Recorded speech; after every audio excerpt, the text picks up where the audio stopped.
এক ভক্ত বেটা, বাড়ি দীঘা।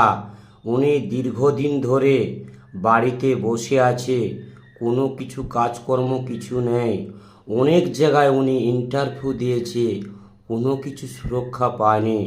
হঠাৎ একদিন মায়ের ইটিভি ভিডিও দেখে, ভিডিও দেখার পর উনি মনে মনে করে মানসিক করেছিল, আর মার ওই জপ মন্ত্র উনি প্রতিদিন পাঠ করেছিলেন। ওং মাং মনসা দেবভয় নম। উনি 3টা করে ধূপ দেখাতেন, মাকে মনের কথা কষ্টের কথা জানাতেন, মা গো যেতে আমার একটা চাকরি হয়ে যায়।